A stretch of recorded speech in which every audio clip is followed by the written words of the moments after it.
में इशारा कर रही है। किसको क्रोध आता है? आप बोलेंगे पति को पति बोलता है, पत्नी को, पर ईमानदारी की बात बताएं ना माताओं, पतियों के भीतर इतना क्रोध नहीं रहता, शांत प्रवृत्ति के रहते हैं। दिक्कत आप लोगों की है, जरा सी देर में तुम्हारे मन का काम नहीं हो तो तुरंत कमला देवी से बिमला देवी बन जाती है, तुरंत उसी पल पर। जरा सी एक पति और पत्नी का झगड़ा हुआ, और पति पत्नी का झगड़ा हुआ और पत्नी ने चिल्लाकर जवाब में दे दिया, तुम तो जानवर हो। अब लड़ाई होती कि नहीं होती इतनी बड़ी बात है, तुम तो जानवर हो। पति मुस्कुराकर बोला, तू बिल्कुल सही बोली है, तू मेरी जान में तेरा वर। गलत कहा बोली? इतना बोलना था तो पत्नी कह रही है मैं तुम्हारे लिए चाय बना के ला दूं। तुरंत लड़ाई समाप्त, क्रोध गया।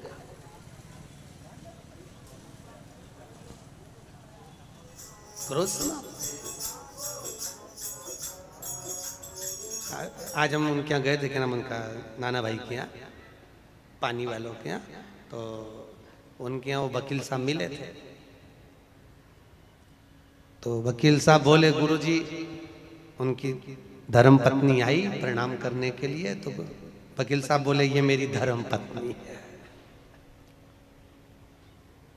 हमने कहा कथा का असर हो गया पूरा। तो हमने कहा धर्म पत्नी क्यों? क्योंकि गुरुजी पहले दिन कथा से बोल रही थी कथा में चलो, कथा में चलो, और मुझे दूसरे दिन से कथा में लेकर आई है, और आप कहते हो जो अपने पति को कथा में लेकर आ जाए वो धर्म पत्नी कहलाती है। हमने कहा बिल्कुल सत्य है, गलत नहीं है, बिल्कुल सत्य। धर्म के पथ पर चलना सिखाइए महाराज, धर्म के पथ, धर्म के पथ। आज यहां शास्त्र कह रहा है, हिरण्यकशिपु ने जो वर मांगा घर आकर देखा तो धर्म पत्नी नहीं है, धर्म पत्नी को लिया तो नारद जी के यहाँ गर्भ का जो ज्ञान मिला था उस ज्ञान के प्रबलता में धर्म पत्नी प्रखर हुई महाराज।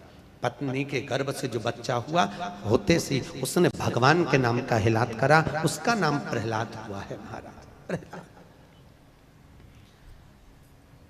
खोलते तेल में डाल दिया,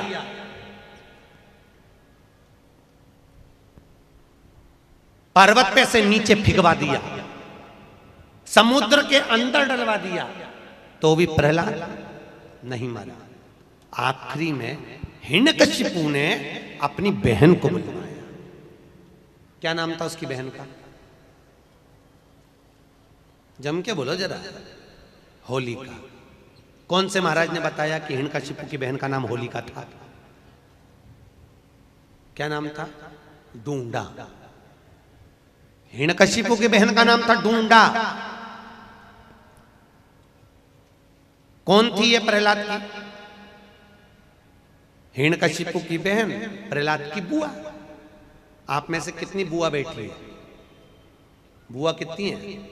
सब बुआ हो ना? अरे बोलो तो, हो सब बुआ? तो बुआ ऐसी होती है कि अपने भतीजे को आग लगा दे? अरे बोलो तो, होती है ऐसी? नहीं। प्रहलाद को गोदी में लेकर डूंडा बैठ गई, उसके पास ब्रह्मा जी की दी हुई एक चादर थी। हिरण्यकशिपु ने कहा इसको ओढ़ कर बैठ जाना, तू जलेगी नहीं, तेरा भतीजा जल जाएगा। डूंडा चादर ओढ़ कर बैठी, प्रहलाद को गोदी में रखा, चारों तरफ से जब आग लगी डूंडा को लगा मेरा भतीजा जल जाएगा। डूंडा ने अपनी चादर उतार कर अपने भतीजे पे डाल दी, डूंडा खुद जल गई, अपने भतीजे को बचा लिया। ऐसी होती है बुआ जो देती है दुआ, बुआ कभी बद्दुआ नहीं देती महाराज। अगर उस दिन बुआ प्रहलाद को जला देती तो उसके बाद दुनिया में कोई भतीजा अपनी बुआ को नहीं पूछता। पर आज भी शादी में, ब्याह में, फंक्शन में सबसे पहले बुआ जी को बुलाया जाता है। आओ, बुआ को इसलिए बुलाते हैं क्योंकि उनने भतीजे की रक्षा करी थी। वो राक्षस कुल में जन्मी थी, राक्षस की बहन थी, पर मरते मरते अच्छा काम करके भगवान की होली, इसलिए हमारे यहां मनाई होली। परवारे करमाला वालों, तुमने तो उसका नाम ही धर दिया होली। अच्छा काम करके भगवान की होली, इसलिए हमारे यहाँ होली का त्योहार मनाया। नाम था ढूंढा, इसलिए आज भी होली में मोटे मोटे लक्कड़ ढूंढ जलाए जाते हैं। पतली लकड़ियां नहीं, मोटे लक्कड़, मोटे ढूंढ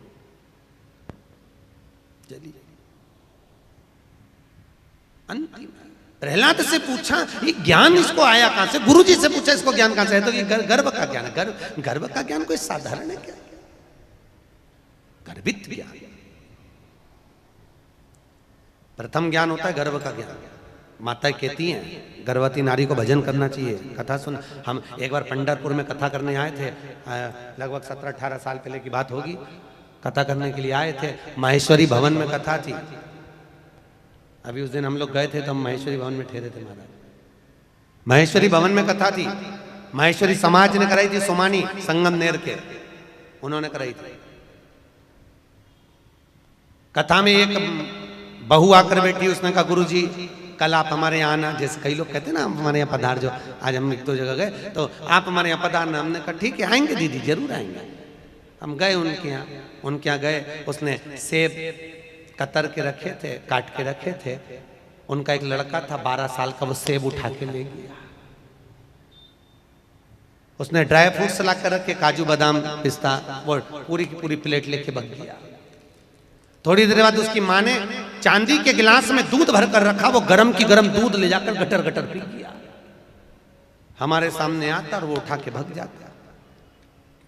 हमने पूछा दीदी बोली गुरुजी आपका अपमान हो गया, मेरे लड़के ने सब खा गया, तुम्हारा अपमान हो गया। मैं तुम्हारे लिए ला रही थी और उठा के। हमने कहा जान दे अपमान तो चूल्हा में, पहले ये बता कि ये हुआ कैसे, ये बता ये कैसे, वो तो जान दे अपमान तो हुआ। गुरुजी जैसे आप कथा करने आए ना, ऐसे ही जब ये मेरे गर्भ में था तब यहाँ राम कथा चल रही थी। मैंने पंडित जी से पूछा था गुरुजी से, गुरुजी मेरे गर्भ में बच्चा है तो मैं कौन सी कथा पढ़ूं जिससे मेरा बच्चा अच्छा हो? राम कथा वाले महाराज ने कहा था सुंदर कांड पढ़। गुरुजी जब ये गर्भ में था इतने सुंदर कांड के पाठ करे, इतने पाठ करे, ऐसी औलाद पैदा हुई, सकनी नहीं बैठे। ये पाठ का बड़ा असर है।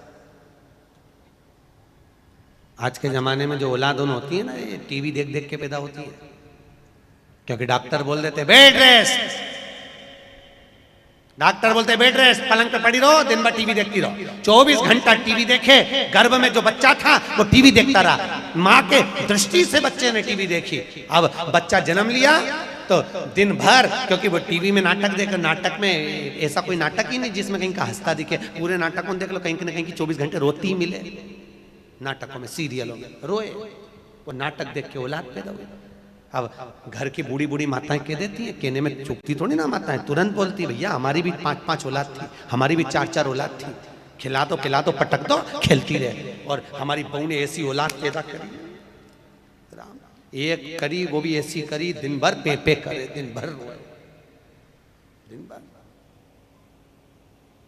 माए के कहने में कोई चुकता नहीं, तुरंत बोल देते।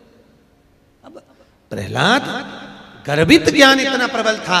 हिरण्यकशिपु ने पूछा क्या इस खंबे में तेरा भगवान है? हाँ खंबे में। खंबे पर गदा का प्रहार करा, टूट कर नीचे गिरा। नरसिंह भगवान प्रकट हो गए। नरसिंह भगवान प्रकट हुए और पहुंचकर हिरण्यकशिपु को पकड़कर ले जाकर देहली पर बैठकर न अंदर मरे न बाहर, देहली पर मारा, न नीचे न ऊपर, जंघा पर मारा, न अस्त्र से न शस्त्र से, नख से फाड़ा, न दिन में न रात में, शाम के समय मारा, न नर से न पशु से, नरसिंह बनकर मारा, और न 12 महीने में मरे, इसलिए एक अधिक कर अधिक मास में मारा। कौन से महीने में? अधिक मास में। उधर को फाड़ दिया, आंतों को निकाल कर धारण कर लिया। नरसिंह भगवान की ये यहां तक की कथा तो भागवत में भी लिखी है, सुनी कि नहीं सुनी? अरे बोलो तो, सुनी है ना?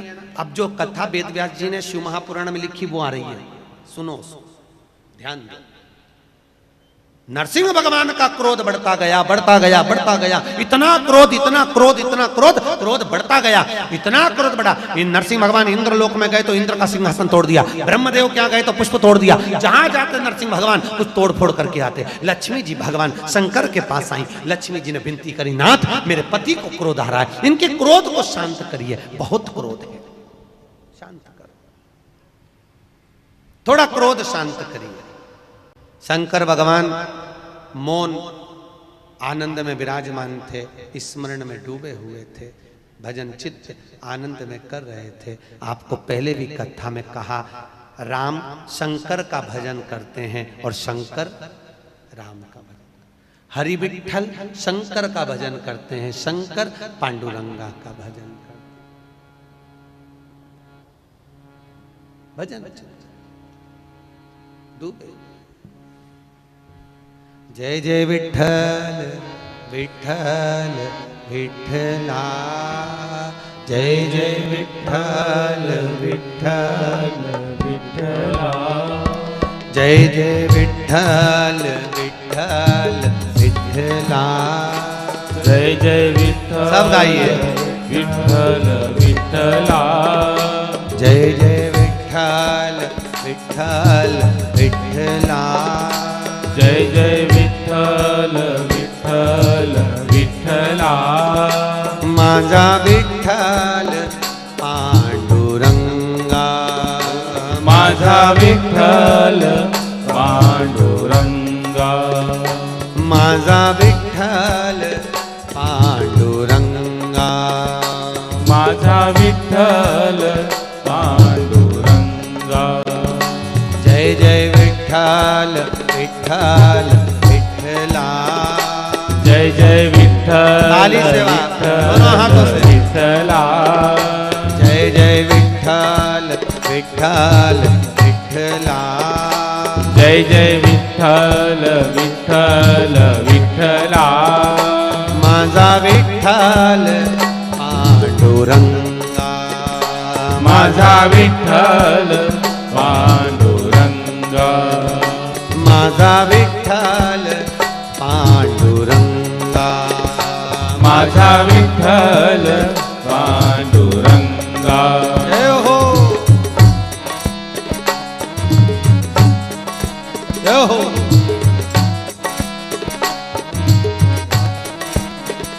जय जय विठ्ठल विठ्ठल विठ्ठला, जय जय विठ्ठल विठ्ठल विठ्ठला, जय जय विठ्ठल विठ्ठल विठ्ठला, जय जय विठ्ठल विठ्ठल विठ्ठला, माझा विठ्ठल पांडुरंगा, माझा विठ्ठल पांडुरंगा, माझा विठ्ठल पांडुरंगा, माझा विठ्ठल पांडुरंगा, जय जय विठ्ठल विठ्ठल विठ्ठला, जय जय विठ्ठल विठ्ठल विठ्ठला, जय जय विठ्ठल विठ्ठल विठ्ठला, जय जय विठ्ठल विठ्ठल विठ्ठला, जय जय विठ्ठल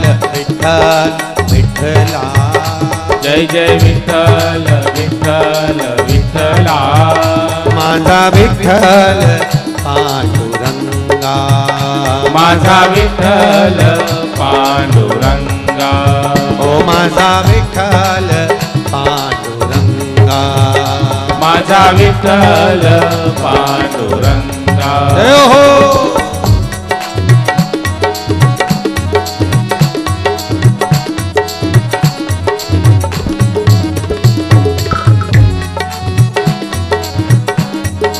बड़े आनंद में दोनों हाथों, जय जय विठ्ठल विठ्ठल विठ्ठला, जय जय विठ्ठल विठ्ठल विठ्ठला, जय जय विठ्ठल विठ्ठल विठ्ठला, जय जय विठ्ठल विठ्ठल विठ्ठला, माझा विठ्ठल पांडुरंगा, माझा विठ्ठल पांडुरंगा, माझा विठ्ठल पांडुरंगा, माझा विठ्ठल पांडुरंगा, ओ माझा विठ्ठल पांडुरंगा, माझा विठ्ठल पांडुरंगा। बोल पंढरीनाथ भगवान की हर हर महा। भगवान भूत भावन भूतेश्वर शिव से विनती करी, शंकर भगवान की भक्ति में डूबे हुए थे महाराज। लक्ष्मी जी ने विनती करी, नाथ कृपा करो, थोड़ी सी दया करिए। भगवान ने पूछा क्या? मेरे पति को क्रोध आ रहा है, उनका क्रोध शांत कर दीजिए। शंकर भगवान ने सारे देवताओं को बुलाकर कहा, नरसिंह अवतार कोई साधारण सा अवतार नहीं है जिसका क्रोध शांत कर दिया। तो फिर क्या करा जाए? शंकर भगवान बोले, मैं शरम्भ पक्षी का रूप धारण करूंगा। कौन सा पक्षी? शरम्भ, गिद्ध जैसा एक पक्षी होता है जिसका नाम है शरम्भ। शरम्भ गरुण जैसा स्वर। पक्षी तीर्थ गए हो? अरे बोलो तो, पक्षी तीर्थ गए हो कभी? हैं? कोई गया? नहीं गया? कभी मौका लगे तो जरूर जाना। चेन्नई से 82 किलोमीटर की दूरी पर है पक्षी तीर्थ, जहां पर सुबह ब्रह्म मुहूर्त में 56 तरह का भोजन लगाया जाता है। और गरुण जी महाराज आज भी उस भोजन को करने के लिए आते हैं। लाखों जनता प्रतिदिन गरुण जी का दर्शन करने के लिए पक्षी तीर्थ जाती है। कभी मौका लगे तो जाकर देखना, केवल गरुण पक्षी ही मिलेगा आपको। वो पक्षी तीर्थ में आते हैं, भोजन करते हैं, चांदी की थाली में उनके लिए भोजन लगता है और उड़कर चले जाते हैं। कहाँ जाते हैं? फिर सवेरे ब्रह्म मुहूर्त में दूसरे दिन ही आते हैं, दिखते ही पक्षी। शरम्भ पक्षी का रूप रखा भगवान ने। और शरम्भ पक्षी का रूप भगवान शंकर करें, ऐसे नहीं रख सकता। सारे देवता मिलकर मेरे को सपोर्ट करो मेरे पक्ष में, और मैं शरम्भ पक्षी का रूप रखूंगा। उड़ते हुए जाऊंगा, नरसिंह भगवान को पंजे से उठाऊंगा और ले जाकर अलखनंदा नदी में पटकूंगा। नरसिंह भगवान को भगवान शंकर ने उठाया, शरम्भ पक्षी का रूप धारण कर कर। शिव जी का एक नाम बनने जा रहा है शरम्भेश्वर महादेव। कौन से महादेव हैं? शरम्भेश्वर।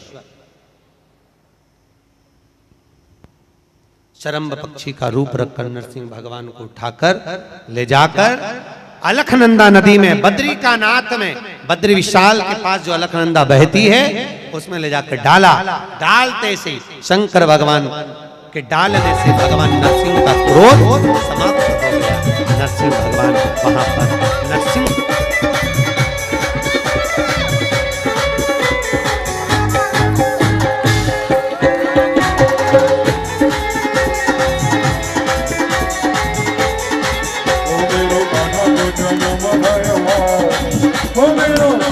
जन्म गयो